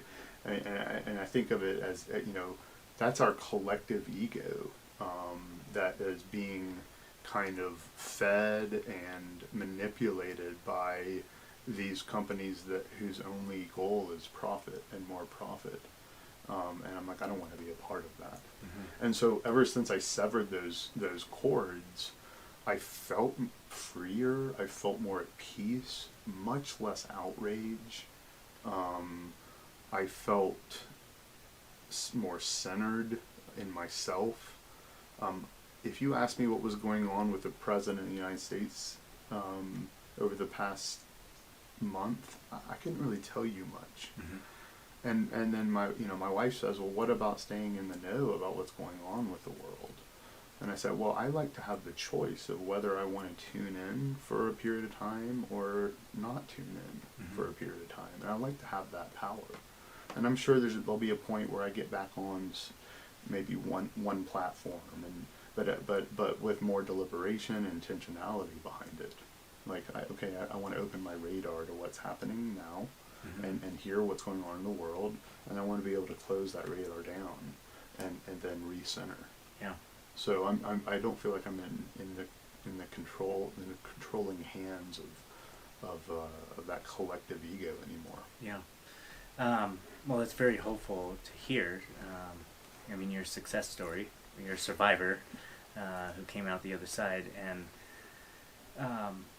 you touched on how a lot of these companies feed off of fear and outrage because those equal clicks and things like that. And I think, unfortunately, that is true for most people, is that you click on more things that that you are in opposition to, or that you don't like.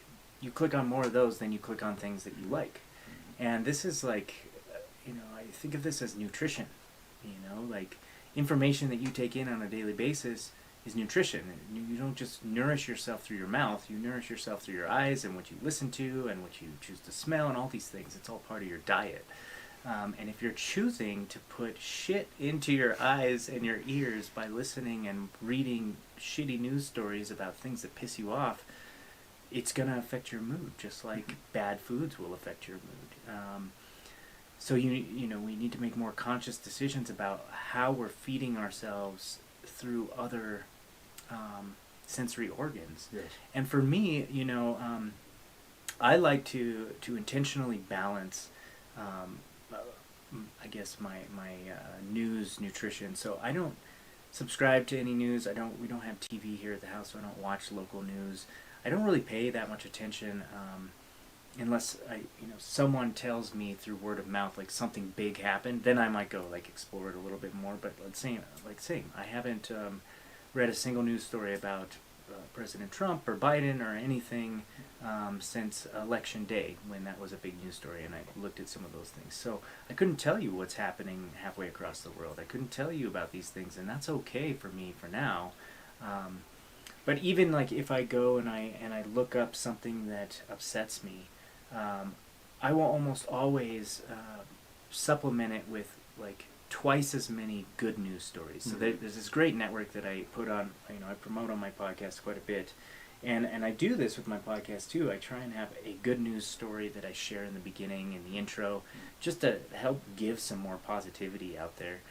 And so I go to this place called thegoodnewsnetwork.org, and every time I'm feeling myself getting upset with the news or whatever, I'll go there and I'll just read some good news stories about like some dog that pulled somebody out of freezing ice, or something like that, something that makes me feel good, you know, that is positive news, because you know that organization or whatever is trying to rely on good news to gather clicks, as opposed to a lot of what's going on right now, like they're relying on bad news to get clicks. So I do that, and then I am a part of Facebook, and I try to only use Facebook to help with networking. So without Facebook, I think my reach would be much less for this podcast. I think my reach would be much less for business marketing and things like that. Like, I'd put myself at a significant disadvantage compared to others. So I do engage with it, but mostly I try and keep it oriented towards spreading a positive message, things like that. But also, like in my news feed, I very rarely click on anything that is negative. So I may read it, but I'm not going to put that little angry face on it, right? Because any sort of response that you give it, it's going to feed you more of that. Right. So you look at my Facebook feed, and it's almost all positivity. Like, it's people saying positive things about their life and their day. It's positive photos. It's positive news stories. And so when I do see positive things, I'll like and I'll respond to some things like that, and then I get fed more of that stuff. You know, so the algorithm can work in your favor in that sense too, as long as you're mindful of like what you're choosing to consume. But based on these algorithms, whatever you're choosing to consume, you're going to be fed more of it. So choose wisely. Right. You know. Yeah, I love that, and there's a real it's very similar in terms of the work that I do in the office with people who are depressed. All they're clicking on is the negative self-talk that they've become accustomed to and believe are real throughout their life, right? And they click on it because it's familiar. They probably click on it or pay attention to it because it does give them some kind of sense of outrage or self-importance, and there's some kind of addiction to it. There's some kind of secondary gain to focusing on why I'm not good enough, or why I'm unlovable, or why I don't deserve better, or whatever that might be. So part of my work in clinical practice is to positively help them to positively reprogram their thoughts, and be more aware of their negative clicks, and then also what they're clicking on specifically, labeling those negative scripts, and then coming up with positive self-scripts that can replace those negative self-scripts that they can start to click on instead, or pay attention to instead. And so, and that's, I mean, in essence, CBT. But I found that what I'm starting to experiment with is how can we blend ketamine work with CBT, or modalities like CBT, where we can start to positively reprogram someone who's just clicking on the negative bait, right? Sure. The negative thoughts. And can we do that while someone's in ketamine space, or does that need to be, can that be done when they return, or maybe in an integration session later on? But how do we use the increased neuroplasticity that is caused by ketamine work and other psychedelic work to positively reprogram the mind? And so I think there's a lot of potentiality for healing in that method, or similar methods.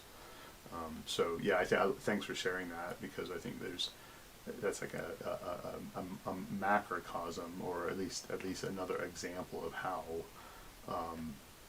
if you don't put any intentionality or awareness behind it, you just click on the negative, and you just pay attention to the negative. And so yeah, I have a book right behind me written by John Lilly, who's a pioneer in ketamine research, and I think it's called, let me see,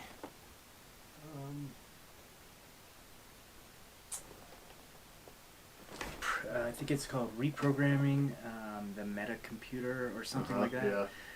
And so he was on to that in the beginning, you know, how we can use those extremely neuroplastic states to really reprogram it. And I I think you're onto something with like coupling it with tried and true methods based on evidence in research on like how we can reprogram our brains in sober states, but then coupling that with some of these psychedelics that really sort of enhance it and maybe giving you 10 times the potentiality out of that tool, it makes total sense.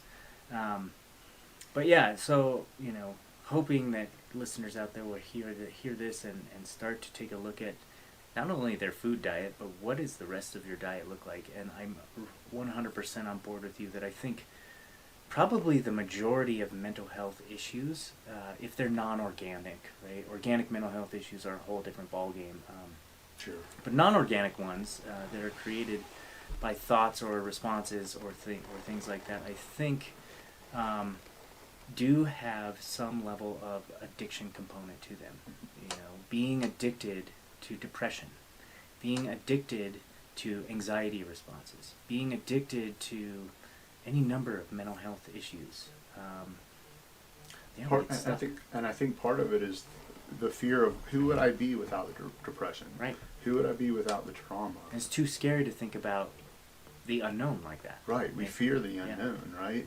But what if we are our best? We can move more fully into our best sense of self, or live our best life outside of the barriers of depression and depressive thoughts. I think that's something that ketamine can at least show you a preview of, and you can say, then you can make the choice, well, do I want to move more fully into that, or do I want to stay with my depression?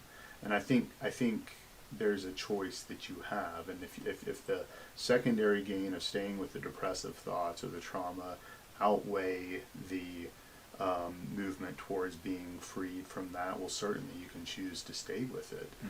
But at least you have a preview of, it's possible to move beyond them, right? And it's possible to shed the power that I've been giving these thoughts and move into a different sense of self.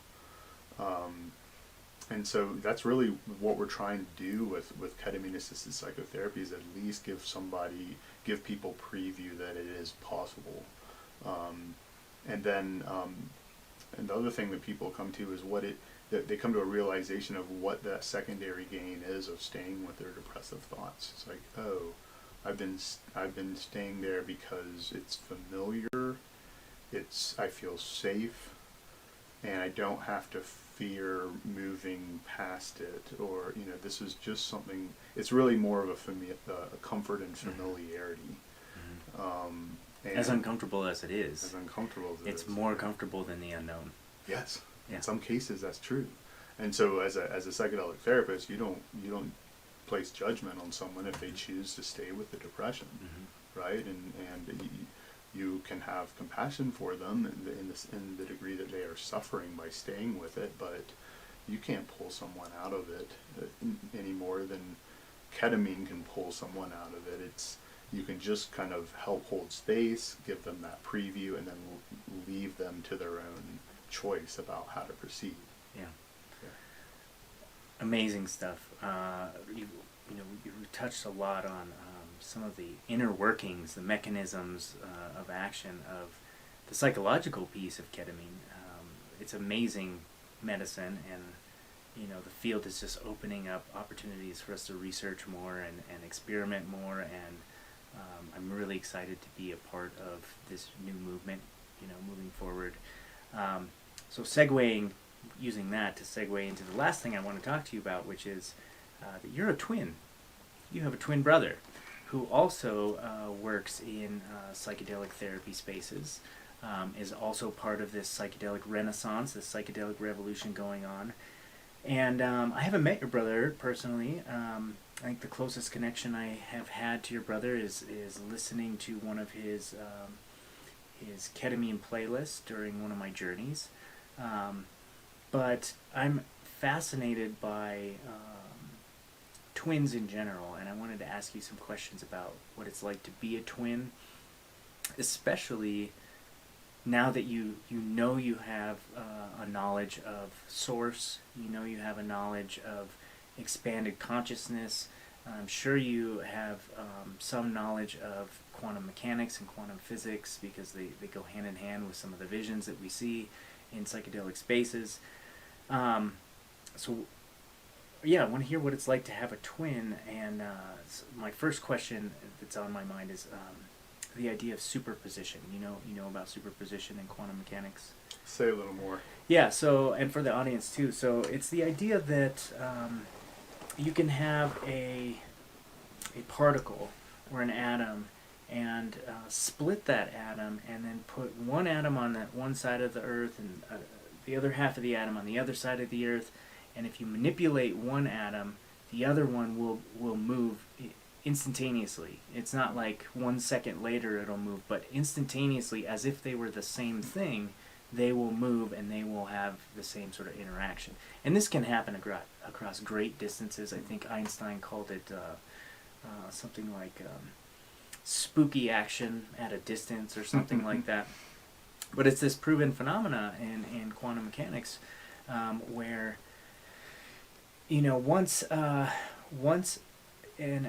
particle has interaction with another particle, or it has split into two, then it leaves sort of a signature on it, to where if one is affected by something, the other is affected.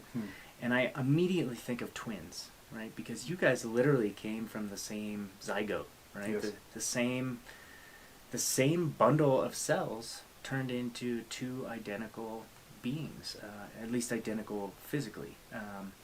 And so I'm fascinated about, like, if you have any experiences of anything like that where, like, you'll feel something physically or psychologically, and then your brother will feel something similar, or if there's any sort of transfer between you two. I've heard of stories of, like, telepathy and things like that between twins, or feeling the same emotions at the same time. And you and your brother don't live in the same area, so you live here in Colorado and your brother lives in the Bay Area. So Yes. I'm wondering, like, do you guys ever have any experiences like that where maybe there might be something going on the quantum level that you can actually point to and be like, this thing happened and that's interesting? It's a great question. I would love to kind of milk the romanticism of it, right, a little bit more, and say yes, we have, or when he feels sad, I can feel it somehow, or if he's like in school, if he was beat up by or punched by a bully, I could have felt it or something, but none of that ever happened to my knowledge. What did happen was we were as close as two people can be growing up, and just always best friends, always had a playmate, always we did react to trauma in the same way, or external stimuli often in the same way emotionally, right? So sometimes if he would start crying, I would also start crying, or if he was joyful, I would be joyful, and usually one of us was joyful before the other one. In other words, it wasn't spontaneous and simultaneous. It was just like one of us would become happy about something, and another one would quickly match that and mirror that. We also had the same. We were in a way kind of almost like autistic in a way, in that we shared the same realm of imagination, and we would have something would happen to one of us, and fast forward a month, and I would say, that happened to me, I remember it clearly, and Eric would say, no, that happened to me, I remember it clearly. So it seems like for in some cases, when something would happen with one of us, and they would share, and that one would share with the other one what happened, it was as if, say it happened to Eric, it was like I incorporated his experience into my own history of experience, and I believed that truly happened to myself, and I could even remember the intricate details that led up to the event, even though it didn't happen to me, it happened to Eric. And you couldn't have known vice those, versa too, unless you were there. Yeah. Like, had he not told you those details, and you're like, oh, but I remember this and But this. sometimes he wouldn't even share the details with me. He would just say, this happened. Mm-hmm. And somehow, because we shared a consciousness, I knew the details that led up to the event that happened. Mm-hmm. And I could retell the story as if it happened to me. But whenever, like, Eric's witnessing me do that, he says, that didn't happen to you, that happened to me. Interesting. Right? So there's some sharing of consciousness, at least before we individuated. Mm-hmm. And we individuated at the very end of high school, early college. Mm-hmm. So that was the point of time. We were often called twins because people couldn't tell us apart, or Sienknecht, our last name. And I didn't really have an individual identity. I remember I had never been called Jason by a friend of mine until like late high school, like maybe senior year. They just kind of referred to you both as like the same entity? Same entity. Interesting. Yeah. I'd say 95% of the time. And then we would have like our close friends who could tell us apart, but we also looked very identical physically up until around junior, senior year in high school. Mm-hmm. So it was even hard for our close friends to tell us apart. Once we individuated, and was around the same time that we found our own spiritual paths and started experimenting with psychedelics. And then Eric went off to Georgetown, and I went off to Rhodes College, and then later to University of Arizona. But we went to different parts of the country, and then we started creating our own social networks and our own friends who learned to know us on our individual levels. Mm-hmm. And that was so important in the development of our individual personalities. Mm-hmm. But you could say that it was very much delayed up until late high school. That whole, usually people go through that process in the first few years of their life. Yeah. Right. So I see it as a gift. I wouldn't want it to be any other way. Went through a lot of trauma, kind of collective trauma with Eric, up until we individuated. And there was a lot of discrimination against twins, a lot of being made fun of for being a twin, and not given any respect to our own individual lives, and so that was a great trauma of my life, but I would not have wanted it any other way because it was also the greatest gift. Mm-hmm. And Eric and I are still extremely close with each other, even though we're thousands of miles away, or at least hundreds of miles away from each other. But now we have our own individual lives, and we're both individuated fully, and we can reflect amusingly on our past, and know that it was all worth it. Mm-hmm. So you were talking about earlier on in life, there's like this specific instance of like mirroring, right? So one of you would feel happy, and then the other would more quickly mirror that same affect. And we know about mirror neurons. We all have them in our brain, and we're able to co-regulate each other as human beings using those mirror neurons. So even you and I, who are unrelated, like if you were upset and angry and I wanted to help calm you down, I could calm myself down, and I could lower my tone and talk very gently and be softer. And your mirror neurons in your brain would pick up on my neurons in my brain and start to mirror that frequency over time, so that it would co-regulate you down out of that angry state into a more calmer state, right? And we use those techniques in crisis management and verbal judo. Yeah, exactly. Very useful. So we know about mirror neurons, and I'm curious. Like, I don't know if any studies have been done on twins with mirror neurons, but I would think that since you guys are more identical physically in nature, that your mirror neurons probably have a much stronger connection to each other than they do with other people who are not your twin.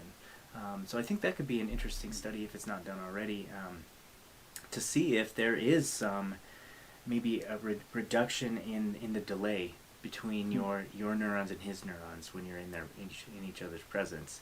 And that leads me to another question, which is, now you guys are individuated, you're at different parts of the country, you're living your own lives, different circles of friends, people are calling you Jason, when you guys get back together, say for like family gatherings or something, Do you notice sort of like a reinvigoration of some of those twinsy specific characteristics? I know that, you know, and we know this as well through psychological science, that, you know, if I get back together with my best friend from childhood, we start acting like we did when we were teenagers. You know, my wife will comment on it. You know, my best friend will come and visit from Oklahoma, and we were best friends all through high school, and then we'll just start acting like teenage high school guys again. You know, right back to where we were. I'm wondering, like, if there's a similar, there's got to be a similar effect between you two, just on one level, but being twins, like, I'm wondering when you get back together, is there some enhancement there that you notice, like, oh, these two split, this consciousness that's split, you know, into two people, and now the two parts come back together, if there's a meshing or a molding in some way, again, on some level, when you guys get together again. Yeah, absolutely. Just like you and your friend. That's awesome. So we're right back to where we were when we last, you know, departed from each other. The other interesting thing is Eric takes on the role of pushing for individualism while we're together, and I take on the role of moving into the joy of being merged with each other. And I'm always pointing out how wonderful things are when we're back together again, and Eric picks up on that, of course, but he also always is quick to point out how wonderful it was that we individuated and how different we are from each other. And so in that way, we kind of hold this space with each other of noticing all aspects of twinship and how it's kind of continually evolving, but how we get power from being together, and we also get power from being separated from each other, right? And how both are really important. Necessary, yeah. That's so cool. Thank you for sharing that. It feels like twin studies. I mean, they need to be done. Period. They're a wealth of information. But what you just described to me seems like a microcosm for all humanity, in the way that, you know, we all, if we're one to believe that we all came from the same source, and we were all returned from the same source, that we are all part of this source consciousness, right? But we just split, we individuated, we became our own forms. It's almost necessary to have both sides, and neither one side is more correct than the other, and neither one needs to be propped up while the other, you know, put down. But on one hand, we need to take pride, maybe pride's the wrong word, but we need to give value to the fact that we are individuated from each other. Yes. But we also need to have value and hold value for ourselves, that we all are the same. Yes. We all are from the same consciousness, just like you and your brother. Yes. You know, like, you hold that yin part and he holds the yang part, and you have to have both. Neither one is better, neither one in favor of the other, but like, for all humanity and for us to come together as a species, like, we need to realize that we are all the same, but we are all different too. There's importance and power in separation. Yeah. And there's importance and power in reunion. Yeah. With oneness. Yeah. And yeah, you're right. Our twinship is a microcosm of that, and the power of each state. And I'll always have the Sufi in me will always have that desire to return to source, right? And to joyfully return with psychedelic use and with meditation, and I think eventually with death. And I see Eric as when we get back together, of a kind of returning to oneness with each other, and it's quite powerful. And yet, in order to return, you must first individuate and separate. So. Yeah, you can't have one without the other. That's exactly right. There is no reunification without first separation. That's right. And it's probably going to be an ongoing cycle. So I think that's a great place for us to end it for today. What an amazing conversation. Thank you so much. I think we touched on so many deep topics, and it's just been a real pleasure and real fun to get to talk about some of these things with you. Well, it's been wonderful for me too. Thanks for having me on, Shane, and thanks for your time. Yeah. It's been a real joy. Of course. Anytime. I'll have you back on the show. Wonderful. So for all you listeners out there, you've heard me say this before, but I'm going to say it again. Watch your diet, watch your intake, watch what things you are choosing to click on, not just in your physical world and with social media and news and things like that, but also pay attention to the things that you're clicking on inside your own mind, inside your own brain, inside your own thought patterns. Notice which thoughts you are choosing to put energy into, because those are the ones that are going to continue to grow. The ones that you feed are the ones that are going to grow. So if you're choosing the negative self-thoughts and the self-defeating thoughts, those sorts of moods and feelings and thoughts are going to continue to grow, just like on your social media feed. So as above, so below. What's happening on your Facebook, Instagram newsfeed is also happening inside of your mind. So make sure that you're making wise choices and clicking on things that are going to benefit you and make you happier people. Until next time, this has been Conversations with the Mind, and I have been Shane, and will continue to be Shane. See you next time.